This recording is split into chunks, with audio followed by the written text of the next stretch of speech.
capítulo e vamos ler do versículo 14 até o versículo 32, em nome de Jesus.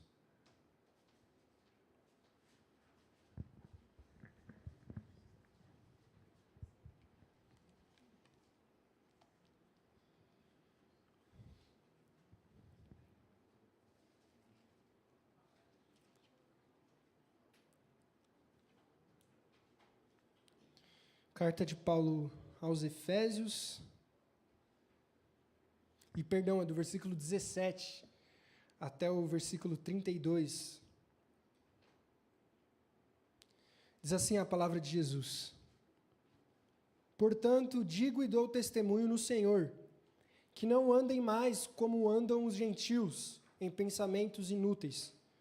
Eles estão obscurecidos no entendimento, separados da vida de Deus pela ignorância e dureza do coração. Havendo se tornado insensíveis, eles se entregaram à devassidão, para cometer com avidez todo tipo de impureza. Mas vocês não aprenderam assim de Cristo. Se é que de fato o ouviram, nele vocês foram instruídos conforme a verdade que está em Jesus, a vos despir do velho homem, do vosso procedimento anterior, que se corrompe pelos desejos maus e enganadores. E aí vocês devem se renovar no espírito da vossa mente e se revestirem do novo homem, criando segundo Deus em verdadeira justiça e santidade. Por isso, abandonem a mentira, e cada um fale a verdade com o seu próximo, pois somos membros uns dos outros. Quando sentirem raiva, não pequem, e não deixem a raiva de vocês até o pôr do sol. Não deem lugar ao diabo. Aquele que rouba, que não roube mais. Pelo contrário, trabalhe, fazendo com as mãos o que é bom, para que tenha o que repartir com quem está passando necessidade. Não saia da boca de vocês nenhuma palavra que causa destruição, mas só a que seja boa para a necessária edificação, a fim de que transmita graça aos que ouvem. E não entristeçam o Espírito Santo de Deus, com o qual vocês foram selados para o dia da redenção. Que toda amargura, cólera, ira, gritaria, blasfêmia sejam eliminadas do meio de vocês, bem como toda maldade.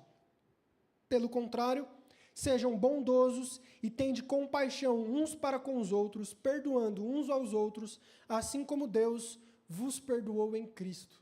Feche seus olhos. Senhor Jesus, nós oramos para que o Senhor nessa manhã venha guiar o nosso coração e o nosso entendimento de acordo com a sua vontade. Que a sua verdade bíblica seja transmitida a todos nós nessa manhã, fazendo com que a gente possa entender e aplicar ela na nossa vida. Desde já eu oro para que a misericórdia e a graça do Senhor esteja presente nos nossos corações, que o Senhor possa se manifestar no meio da sua igreja, como o Senhor já está se manifestando, em nome de Jesus Cristo, amém. Pode sentar, meu irmão, pode sentar, minha irmã.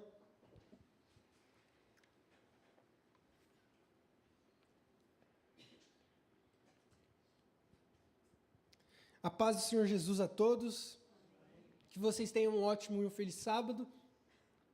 Ainda manhã de sábado, mas daqui a pouco já tarde de sábado, e nós estamos dando sequência à nossa série de mensagens na carta de Paulo aos Efésios. A gente tem lido a carta inteira de Efésios, nós já fomos do capítulo 1, capítulo 2, capítulo 3, e hoje a gente vai concluir o 4º capítulo da carta aos Efésios, e a gente tem seguido nessa carta onde a gente tem visto respostas essenciais, o que todo crente deve saber. Então a gente dividiu a carta de Paulo aos Efésios em perguntas importantes que a gente precisa ter a resposta na ponta da língua. É como o apóstolo Pedro escreve em sua carta, que todo crente deve saber falar o motivo da sua fé. A gente tem que saber falar para as pessoas não só o que a gente acredita, mas por que a gente acredita, como a gente acredita. Por isso essa série vem dar para a gente, através dessa carta, respostas importantes que todo crente deve saber. Por exemplo, a gente já viu nessa série qual que é o nosso propósito, já vimos como devemos orar, vimos como nós fomos salvos, vimos como uma igreja cresce, e hoje a gente vai ver qual a postura de um crente, como um crente deve se portar, qual deve ser o comportamento e a postura de um cristão. Obrigado, Andrés.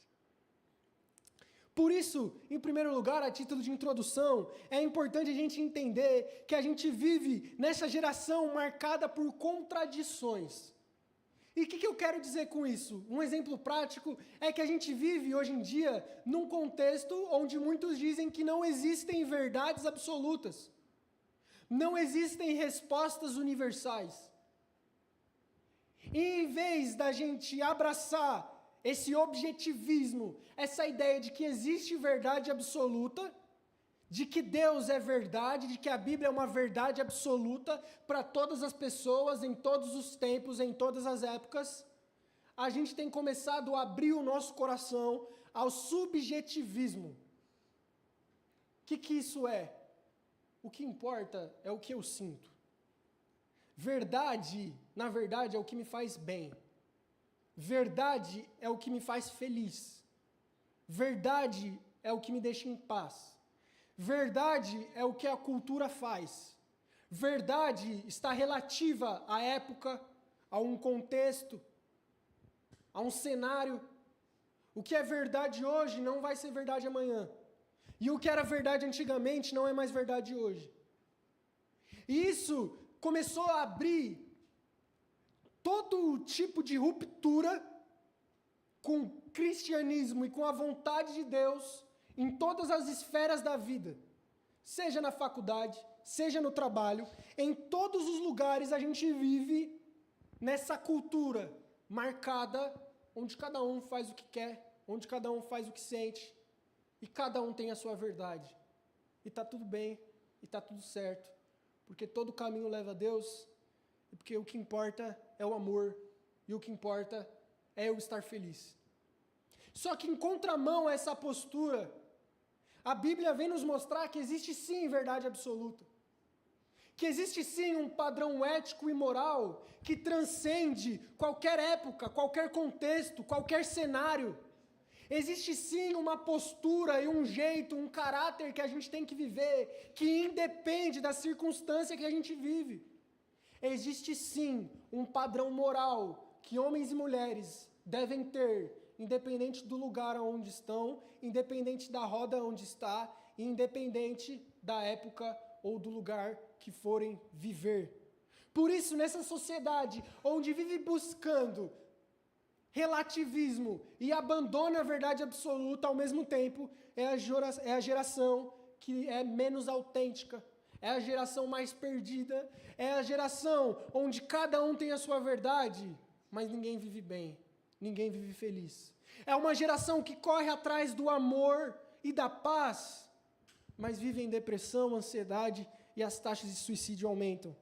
É uma geração onde o que importa é o que eu sinto, só que isso se traduz em pessoas que se sentem mal o tempo inteiro.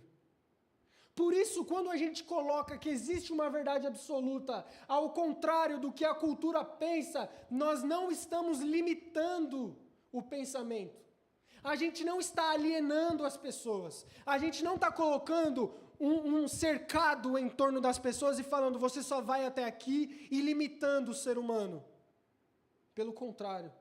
É através de verdade absoluta, é através de entender que existe um Deus que tem um padrão ético e moral e deseja e ordena que a gente viva assim, que a gente é livre de verdade, que a gente é feliz de verdade e que a gente encontra amor de verdade. Então, enquanto a cultura moderna fala que você tem que tirar o cercado para ser feliz, que você tem que tirar as leis para ser feliz, que você tem que tirar qualquer ordem para ter paz, a Bíblia vem falar que a verdadeira paz, alegria, ordem, amor, vem quando a gente entende as regras. Vem quando a gente entende que existe um Deus soberano que ordena determinadas coisas e direciona a nossa vida a ter uma determinada postura, a gente a seguir. Porque é através disso que a gente vai ser verdadeiramente feliz. Um exemplo muito claro que eu dou disso é sobre responder a pergunta de quem mais te conhece. Em primeiro lugar, você pode falar que quem mais te conhece é você mesmo. Só que o problema do autoconhecimento é que ele é muito enganoso. A gente vive em alto e baixo. E a maior verdade é que a gente não se conhece o quanto a gente pensa. Basta a gente passar por uma situação difícil da vida que a gente vai falar, cara, eu não imaginava que eu era assim. E nem que eu ia falar tal coisa, nem que eu ia ter determinada postura, seja boa ou seja ruim. Às vezes a gente descobre jeitos nossos, manias nossas que a gente nem sabe que tem. Em segundo lugar, você pode responder essa pergunta dizendo, quem me conhece são os meus pais.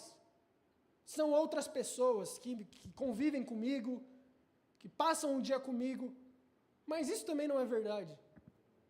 Porque toda ação, ela pode ser simulada. O que você conhece sobre mim pode ser só o que eu quero que você conheça.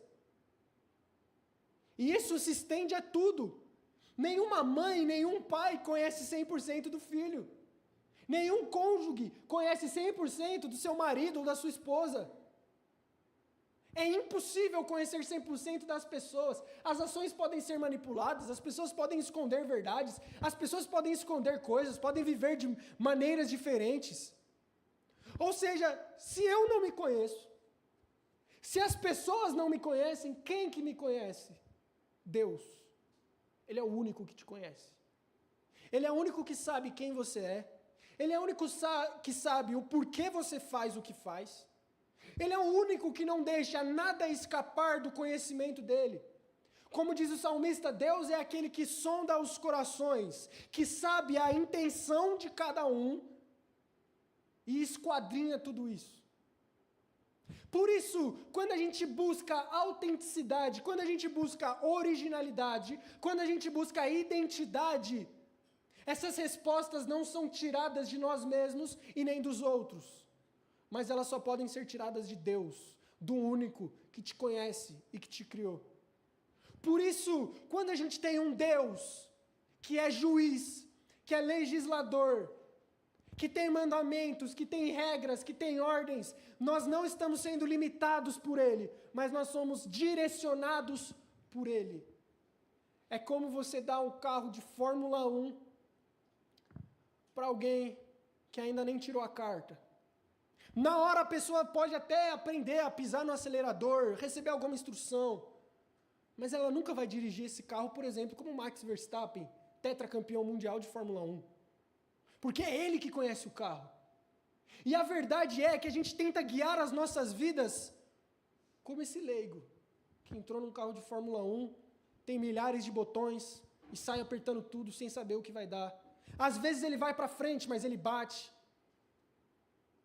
O segredo da nossa vida é entender que o direcionamento dela não vem de nós mesmos, não vem dos outros, não vem da vontade da cultura, mas vem do entendimento que existe um Deus que nos conhece e nos direciona. O melhor funcionamento de um equipamento é quando quem criou esse equipamento faz ele funcionar da maneira certa. Por isso, quando a gente fala qual é a postura de um crente, a gente entende que há um Deus no céu que padroniza comportamentos e exige que a gente os tenha. E isso, na verdade, é glorioso e é libertador.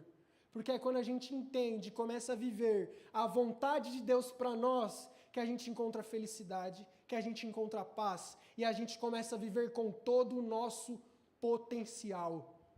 Enquanto você viver de acordo com a sua própria intenção, enquanto você viver pela intenção dos outros, você nunca vai demonstrar o seu potencial, você nunca vai viver aquilo que Deus preparou, porque você continua com o controle. Por isso, ao ver a postura do crente, a gente vê que existe um Deus glorioso, que quer direcionar, que quer mandar e que quer ser Senhor da sua vida. Dito isso, a gente vai ver 3 movimentos nessa tarde já de sábado, aonde a gente vai ver qual deve ser a postura de um crente.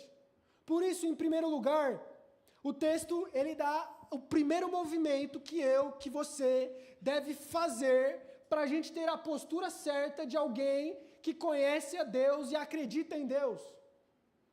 E em primeiro lugar, o que o texto diz do versículo 17 até o versículo 19, por isso eu vou pedir para você manter a sua Bíblia aberta, para a gente ir acompanhando o que está escrito, a gente vai versículo por versículo e vendo o que o texto está dizendo, porque o texto é inspirado por Deus, não as minhas ideias.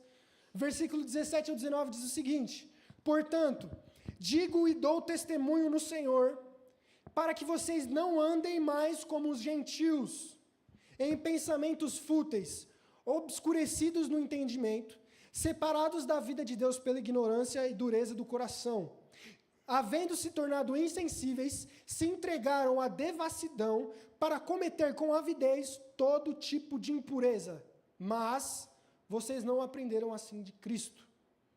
Se é que de fato o ouvistes, nele fostes instruídos, conforme a verdade que está em Jesus, versículo 22, e o mais importante, a vos despir do velho homem, e despir do vosso procedimento anterior, que se corrompe pelos desejos maus e enganadores.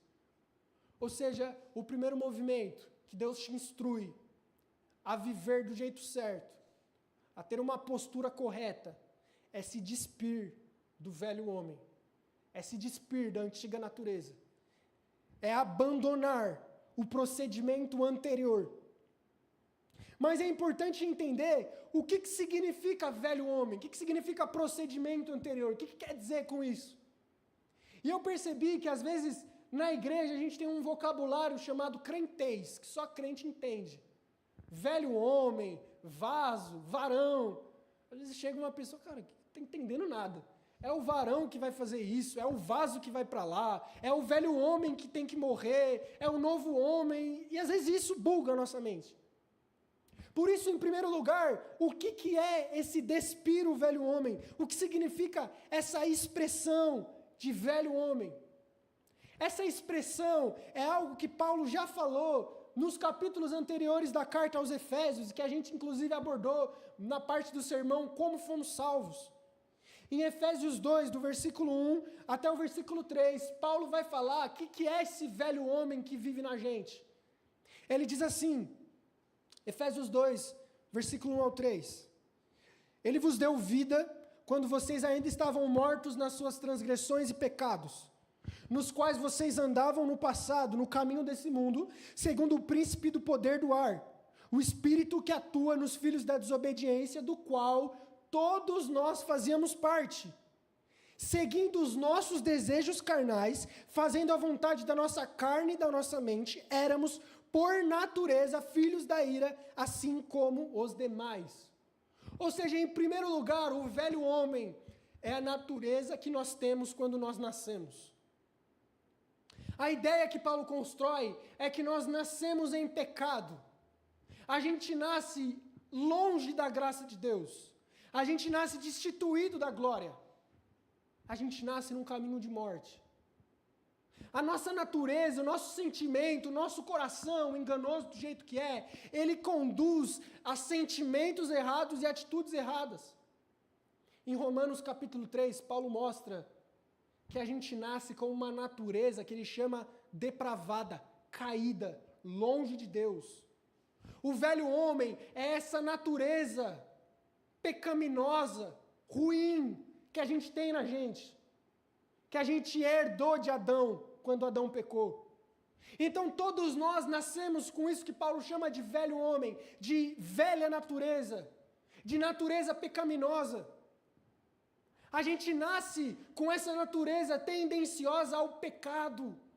A gente peca, a gente gosta de pecar, mentimos, fazemos tudo que é errado por causa dessa natureza pecaminosa que existe em nós.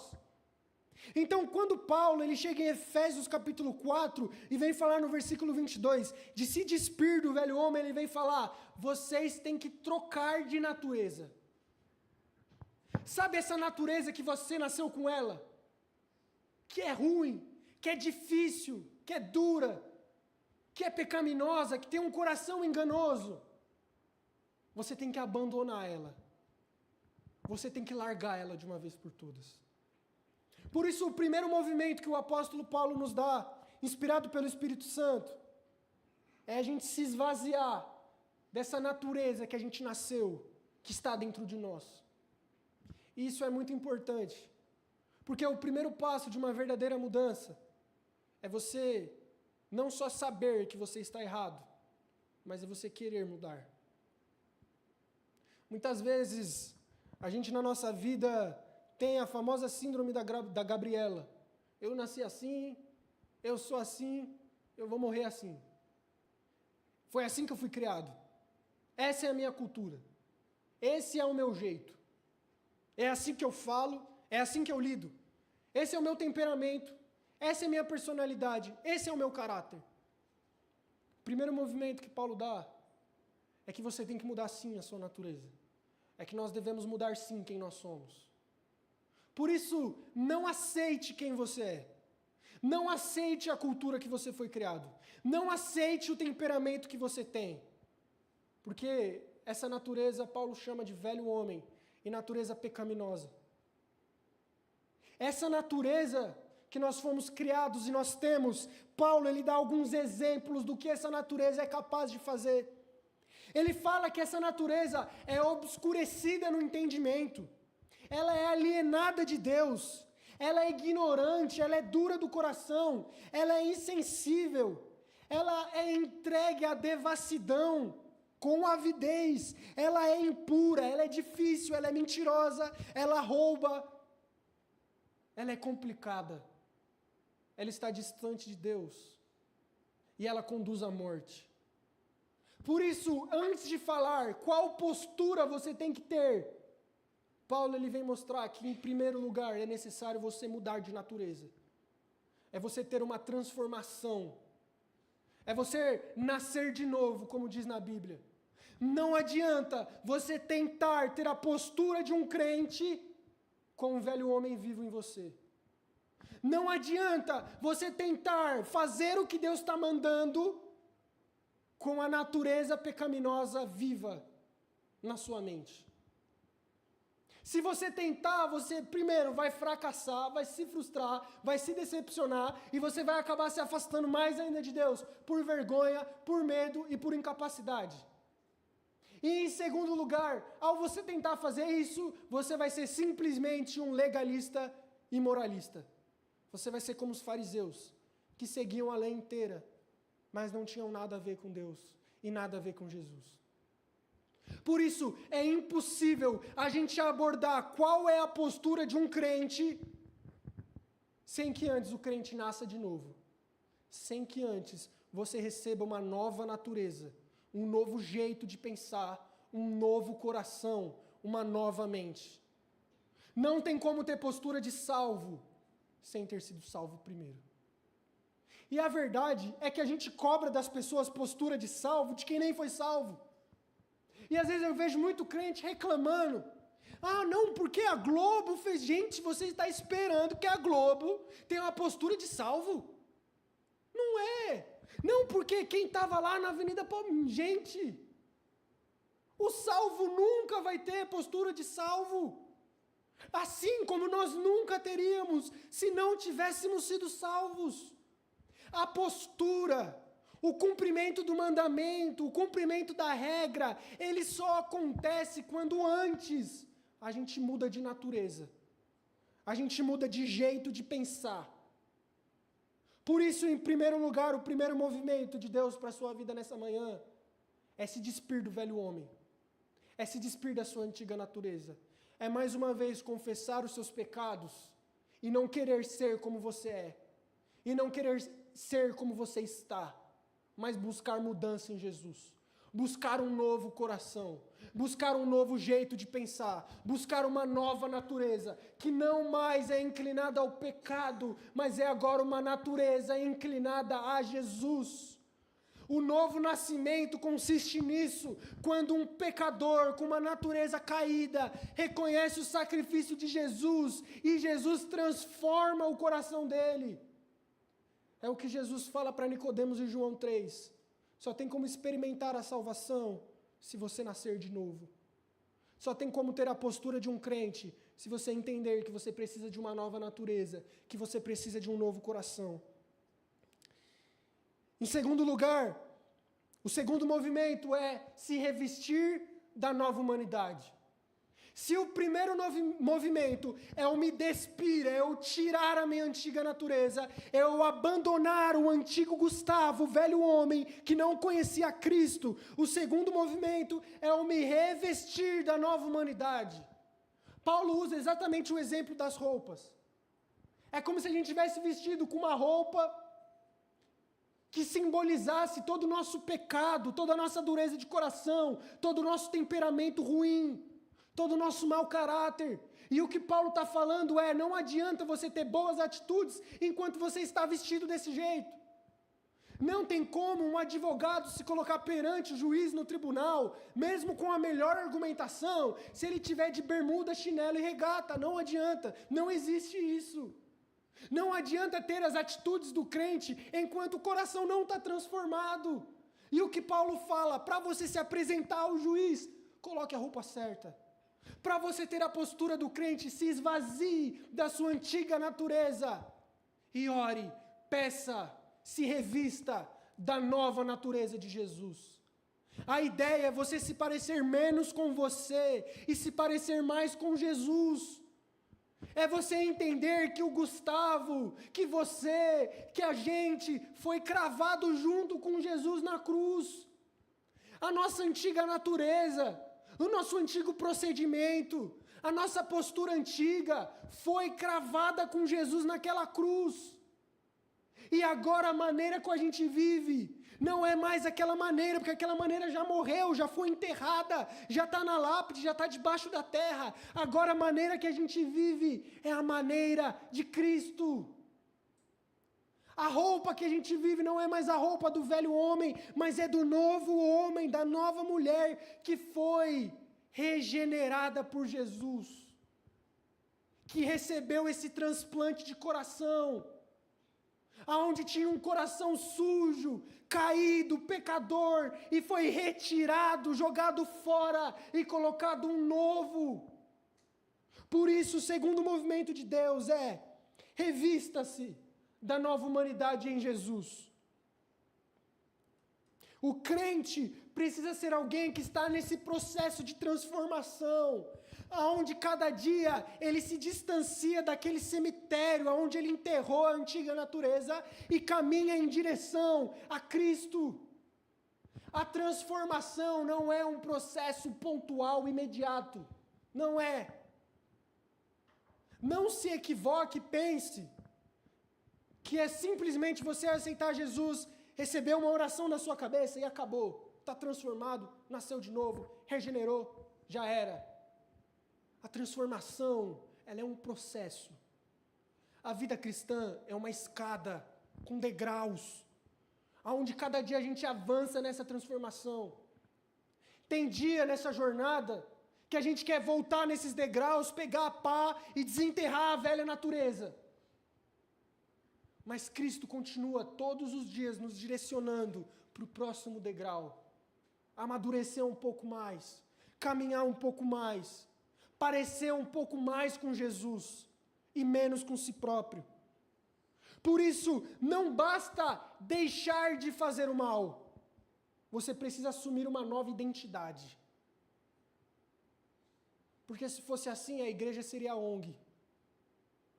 E ateu iria para o céu. Porque tem muito sem religião, e tem muita gente de outras religiões, que às vezes tem uma postura com um caráter muito melhor do que o crente. Isso é uma vergonha para a gente. Tem muita religião que dá de 10-0 na crintalhada de hoje em dia. Isso devia entristecer o nosso coração. Mas por isso não basta deixar de fazer o mal e fazer o bem. A ideia é um novo CPF, é um novo RG, é uma nova identidade, é ser outra pessoa, é entender que aquele antigo homem, aquela antiga mulher morreu, e quem deve nascer e viver agora é a nova mulher, o novo homem que nasceu a partir do sacrifício de Jesus. Não adianta deixar de pecar com medo de ir para o inferno. Isso não é cristianismo.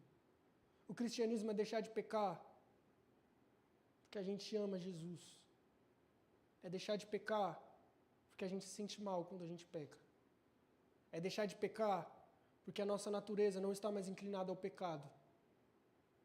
Não basta deixar de fazer. Deus, Ele não se pega pelas nossas atitudes, porque Ele conhece as nossas intenções.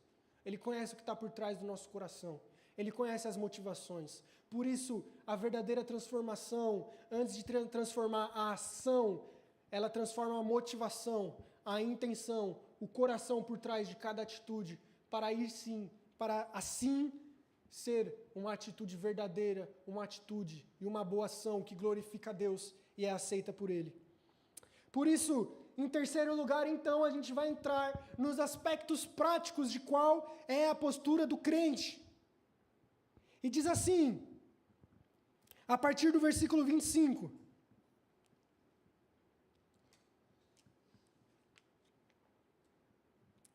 Por isso, abandonem a mentira, e cada um fale a verdade com o seu próximo. 26. Quando sentirem raiva, não pequem. Não conservem a raiva de vocês até o sol se pôr. 27. Não deem lugar ao diabo. 28. Não roubem, trabalhem. 29. Não usem a boca para trazer destruição às pessoas. 30. Não entristeçam o Espírito Santo de Deus. 31. Livrem-se de toda amargura, cólera, ira, gritaria, blasfêmia. Livrem-se de toda maldade. 32. Sejam bondosos e amorosos com os outros e perdoem. Ou seja, do 25 até o 32, agora sim, Paulo ele dá uma lista de atitudes que a gente deve ter como pessoas que foram transformadas por Jesus. Por isso, contra essa hipergraça de que Jesus te ama, independente do que você faz ou deixa de fazer, aonde você pode ter uma vida totalmente desregrada e Jesus te ama, o Evangelho tem regras, o Evangelho tem uma postura. E pessoas que foram salvas têm uma postura de salvas. Aliás, se você não tem a postura de salvo, você foi salvo do quê? Porque a ideia que Paulo está construindo é que nós fomos salvos da nossa natureza pecaminosa. Só que se você continuar pecando descontroladamente em todos os tipos de pecado, do que você foi salvo? Por isso que o primeiro passo da postura e da aplicação prática do que a gente faz ou deixa de fazer é ser transformado. Porque é só com um coração novo, com um novo CPF, com a nova identidade em Jesus, que a gente é capaz de fazer tudo isso. E é óbvio, se você não for transformado, se você não for convertido, se você não nascer de novo, você tentar cumprir toda essa lista, você vai enlouquecer. Você vai surtar. Você vai desanimar. Porque você não vai conseguir. Essa coisa aqui, ó, perdoar os outros como eu fui perdoado, não é normal. Não é fácil. Não é justo. Essa coisa de não deixar ir até o pôr do sol não é fácil.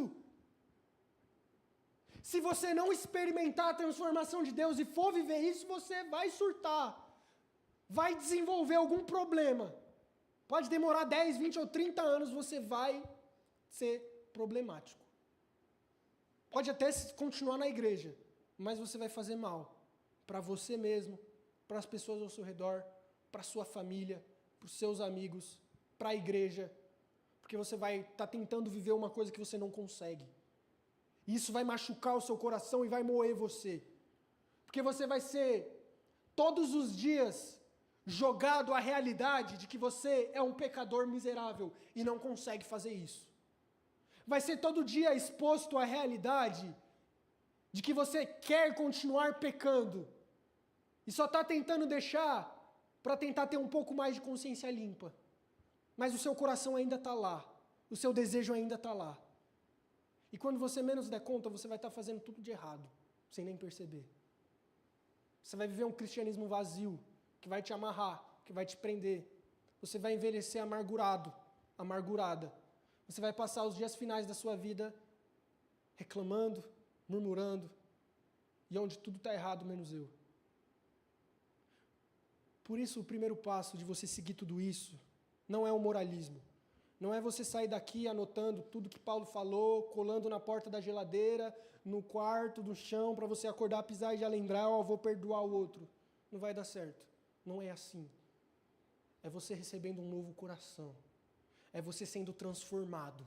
É você mudando de jeito. Recebendo um novo CPF. Por isso que eu estou enfatizando isso.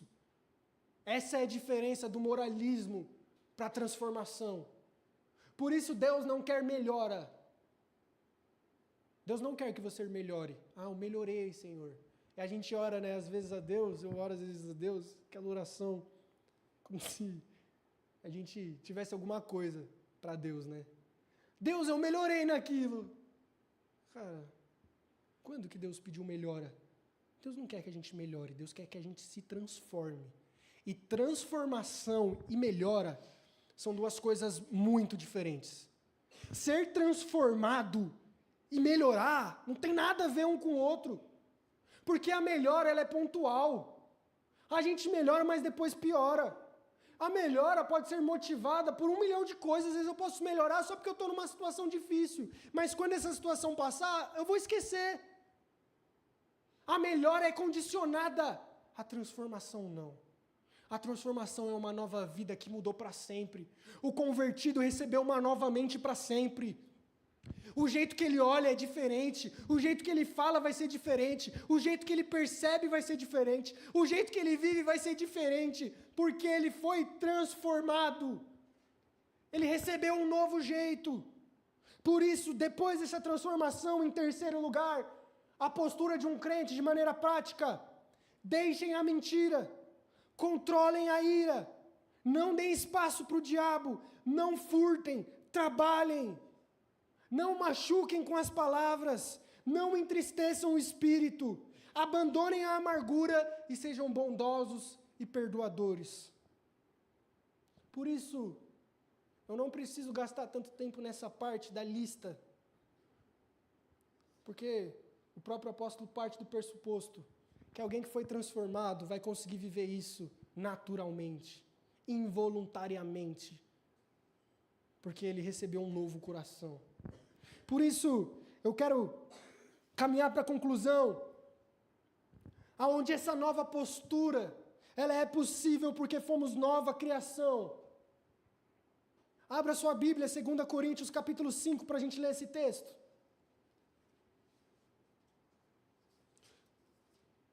Carta de Paulo, 2 Coríntios, capítulo 5. E a gente vai ler a partir do versículo 14. Diz assim o texto: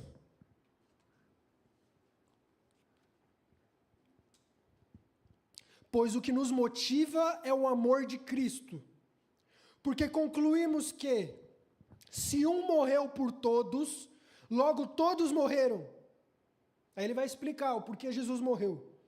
Ele morreu por todos, para que os que vivem não vivam mais para si mesmos, ou seja, não vivam mais para o velho homem e para a velha natureza, mas vivam para aquele que por eles morreu e ressuscitou. Assim, daqui por diante, não reconhecemos ninguém segundo os padrões humanos, ainda que um dia a gente já tenha conhecido Cristo assim, mas agora a gente não mais vê Cristo só de maneira humana. Portanto, versículo 17, se alguém está em Cristo, é nova criação. As coisas velhas já passaram e tudo se fez novo. Todas essas coisas procedem de Deus, que nos reconciliou com Ele por meio de Cristo e nos confiou o ministério da reconciliação. Pois Deus estava em Cristo, reconciliando consigo mesmo o mundo, não levando em conta o pecado dos homens. Ele nos encarregou a mensagem da reconciliação. Portanto, somos embaixadores de Cristo. É como se Deus, através de nós, exortasse: por amor de Cristo, reconciliem-se com Deus. Porque Deus fez daquele que não tinha pecado, pecado, para que através do sacrifício em nosso favor, nós fôssemos feitos justiça de Deus. Paulo está mostrando a obra da cruz de Cristo. Paulo está querendo dizer que nós somos pessoas, homens e mulheres, seres humanos que nasceram totalmente depravados, condenados à morte, e com razão, com justiça. Somos pessoas ruins, longe de Deus, e merecíamos morrer. De outro lado tem Jesus Cristo, aquele que nunca pecou, Aquele que viveu o que você e eu não conseguem viver. Aquele que fez o que você e eu não conseguimos fazer. Aquele que viveu os 33 anos dele perfeitos, sem nunca pecar, sem errar em nada. E esse Jesus era o único que merecia a vida. Se tinha alguém que merecia ser servido, era Jesus. Se tinha alguém que merecia viver, era Cristo. Se tinha alguém que merecia morrer, éramos nós. Mas a cruz de Cristo é essa obra onde há essa substituição. Por isso tem essa frase na teologia, morte substitutiva, significa isso. Na cruz houve a substituição. Nós que merecíamos morrer, fomos substituídos com Cristo. Ou seja, o único que deveria viver morreu, para dar de graça a vida para aqueles que mereciam morrer. Por isso, através de Jesus, nós que estávamos perdidos, que estávamos mortos, que merecíamos a morte, através da obra da cruz, através da salvação de Jesus, temos direito, temos acesso à transformação e à vida eterna, porque Cristo morreu por nossos pecados e ressuscitou no terceiro dia para mostrar para a gente a vida e a vitória contra a morte. Através da cruz você pode viver. Através da cruz você não precisa ser refém dos pecados, refém da sua cultura, refém do seu temperamento. Através da obra de Jesus você pode ser transformado. Você pode ser outra pessoa. Você pode mudar para sempre. Você pode escrever uma nova história de hoje em diante, porque Cristo te proporcionou essa oportunidade. Essa postura de crente, esses elementos, essas atitudes que a gente leu aqui do versículo 25 até o versículo 32, não nasce da força de vontade, não nasce da ambição, ela nasce do coração transformado, ela nasce do Deus que te regenerou e te salvou pela graça. E como diz em Efésios 2, pela graça vocês foram salvos e Ele preparou boas obras para vocês praticarem. As boas obras só tem para a gente praticar quando a gente foi salvo pela graça. A postura não nasce da força de vontade, não nasce porque você tem um bom senso de justiça, não nasce porque você tem um bom caráter, não nasce porque você é forte, não nasce porque você é bom, porque você é o cara, porque você é a mina, nasce porque Jesus te salvou, nasce da regeneração e da presença ativa de Deus em você. Cristo é o novo homem verdadeiro. Cristo é a nossa referência. Cristo é a nossa nova identidade. A nossa transformação é possível por conta de Cristo. Sem Cristo, tudo é inútil. Sem Cristo, tudo é moralismo vazio. Sem Cristo, continuamos mortos. Sem Jesus, a religião só vai ser uma máscara que você vai pôr no final de semana para disfarçar os seus pecados, para disfarçar a sua natureza errada, e você vai viver com essa máscara até o último dia. Só que vai chegar no céu e Jesus vai falar: afasta-se de mim, praticante da iniquidade, porque nunca vos conheci. Não trate a religião como uma máscara que vai mascarar a sua natureza e o seu caráter ruim. Não trate do cristianismo como uma religião, onde você tem carta branca para pecar, porque somos pecadores. Não trate da graça de Deus uma carta branca para você viver como você quer, e depois achar que basta pedir perdão e eu vou ser salvo. Não trata disso. Não viva assim. Porque ou Jesus te salvou e você é outra pessoa, ou você ainda precisa ser salvo. Não tem como você ser salvo e continuar com a postura do não salvo. Não existe o crente que foi salvo e anda como descrente. Não existe o crente que não é ativo.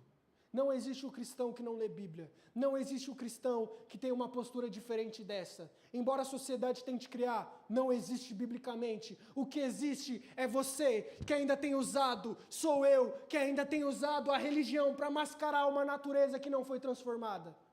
Mas hoje, Jesus vem dar a oportunidade de tirar a máscara. de aceitar o sacrifício de Jesus e ser transformado por Ele, de entender que eu preciso de salvação urgente, de entender que Jesus no meu lugar morreu para eu ser diferente, de entender que hoje eu posso ter um novo CPF, uma nova identidade, e posso entrar nessa jornada rumo à salvação, de entender que Deus não quer que eu morra nos meus pecados, de entender que eu não consigo enganar Deus, que eu não consigo maquiar as coisas, que eu não consigo viver no legalismo, mas que Deus quer transformar a minha vida e me levar para o céu. Fica de pé em nome do Senhor Jesus.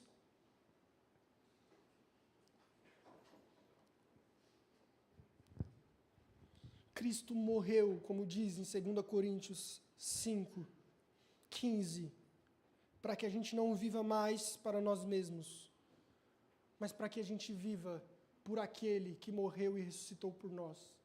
É como Paulo disse: já fui crucificado com Cristo, agora não sou mais eu quem vivo, mas é Cristo que vive em mim. Uma das respostas profundas que Paulo traz é em Romanos capítulo 6.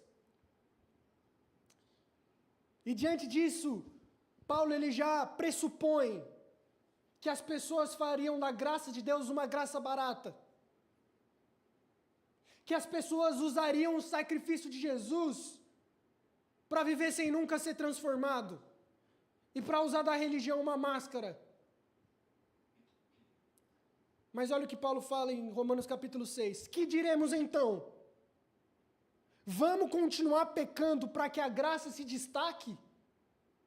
E aí ele fala: de modo nenhum. Nós, que morremos para o pecado, como ainda viveremos nele? A ideia de Paulo é que não tem como. Uma hora Deus vai te pegar na curva. A sua consciência não vai te deixar em paz se você foi salvo. Porque não tem como aquele que foi salvo pela graça continuar vivendo no pecado. Ele foi transformado. O que ele ama agora não é o que ele amava antes. Aquilo que ele sentia prazer e amava, agora ele faz ele chorar. Paulo fala, continuando: ou vocês ignoram que quando a gente foi batizado em Jesus, a gente foi batizado em sua morte, de modo que a gente foi sepultado com ele na morte, pelo batismo, para que como Cristo ressuscitou dos mortos, assim a gente ande em novidade de vida. Porque se fomos unidos a Ele na semelhança da sua morte, certamente também seremos unidos a Ele na sua ressurreição. Pois sabemos isso, a velha natureza humana foi crucificada com Ele, para que o corpo sujeito ao pecado fosse destruído, a fim de que não sirvamos mais ao pecado. Se morremos com Cristo, cremos que também viveremos com Ele. Por isso, em Romanos 8, versículo 1, Paulo fala que aqueles que estão em Cristo Jesus, não há condenação sobre eles, porque não existe mais poder do pecado. Talvez durante a mensagem você possa ter pensado: Gustavo, isso é difícil demais. Gustavo, como eu vivo isso na prática? E sim, é difícil. Os próprios discípulos falam: isso é impossível aos homens. E é da vontade de Deus que assim seja, porque não é por mérito, não é por obras, não é por atitude. Não se trata do que você vai fazer e decidir quando você sair dessa porta. Se trata do que Deus quer fazer na sua vida e como você vai reagir à graça dele. A graça de Deus está ativa na sua consciência agora. A mensagem do Evangelho está pregada no seu coração nesse momento. A questão é: você vai ignorar a graça de Deus, você vai ignorar o chamado de Cristo a você nascer de novo, ser transformado, entrar na jornada de salvação? Você vai ignorar isso e sair por aquela porta? Ou você vai aceitar essa graça e vai falar junto comigo: sim, eu não consigo, sim, eu não posso, sim, eu não consigo e sou o pior dos pecadores, mas graças a Deus que Cristo conseguiu por mim, que Cristo fez por mim e entregou isso de graça para mim, para eu ser salvo e ser transformado dia a dia e me tornar mais parecido com Ele. Feche seus olhos, ore comigo. Senhor Jesus, muito obrigado, Pai. Muito obrigado por essa salvação que o Senhor nos concedeu. Muito obrigado porque, como na sua palavra o Senhor revela, nós estávamos mortos nos nossos pecados, estávamos afastados de Deus. Éramos por natureza merecedores da morte e da ira de Deus. Mas na cruz, toda a ira que era destinada a mim, toda a ira justa de Deus que era direcionada a todos os pecadores, foi direcionada ao seu Filho Santo e perfeito na cruz. A morte que era para ser para mim, para nós, foi colocada sobre os ombros de Jesus. E é através de Cristo, desse sacrifício perfeito, da morte, da obra, da ressurreição e glorificação, que hoje o pior dos pecadores, o mais miserável dos homens e mulheres que somos nós, podemos ser aceitos, transformados e refeitos por Jesus. Por isso eu oro que essa palavra entre nos nossos corações, que essa transformação seja experimentada por todos nós, de que agora que estamos em Cristo, agora que aceitamos a Cristo, o velho homem foi crucificado e morreu, e agora somos novas criaturas, novos homens, novas mulheres, pessoas que foram alcançadas pela salvação de Jesus e agora vivem para a glória de Deus. Nos ajude nessa jornada, nos ajude a deixar o velho homem enterrado. Não deixe a gente voltar para aquele cemitério, buscar aquela pá, mas faça com que a gente continue nessa jornada, de dia após dia, se tornar mais parecido com Jesus. De dia após dia, a gente querer ser menos parecido com nós mesmos e mais parecidos com o Senhor e com a salvação que o Senhor nos proporcionou. Que o Senhor venha, Pai, através da sua glória e da sua graça, transformar corações, transformar mentes e transformar realidades, em nome de Cristo Jesus. Amém. Glória a Deus. Nós vamos caminhar já para o encerramento de mais um culto, por isso eu gostaria de agradecer sua presença e guiar agora para o nosso momento de intercessão. Nós temos pedidos via chat, não temos, então nós temos 2 pedidos. O primeiro pedido é pela diaconisa Magda, que está desde o descolamento da retina dela, nesse processo de cirurgia, de pós-operatório e operação, e vai para Sorocaba, vem para São Paulo, e é desgastante na família, é desgastante para ela, né? É um processo muito delicado, muito doloroso, muito triste. Então que a gente ore pela diaconisa Magda, que Deus possa curar ela, cuidar dela nesse momento, mostrar sempre a presença gloriosa dele, que está com ela, que está junto dela, e direcionar para que ela possa ter bons cuidados médicos, bons remédios, e que dê tudo certo no colamento da retina e no pós-operatório. O outro pedido é da nossa irmã Felicidade, que também vai para um processo de cirurgia nas pernas, que tem uma complicação, já passou por diversas operações nessa área e agora vai para mais uma, que a gente possa orar, entregar essa vida, saber, e antes de tudo, que Deus coloque paz no coração das duas, que elas possam sempre sentir o descanso do Senhor e que Deus está no controle de tudo. Por isso, ore comigo pelas duas em nome do Senhor Jesus. Senhor nosso Deus, nós apresentamos agora diante do Senhor os nossos pedidos de oração e intercedemos uns pelos outros nesse momento. Oramos em primeiro lugar pela diaconisa Magda, que tem sofrido nesse processo de operação e pós-operatório desde o descolamento de retina.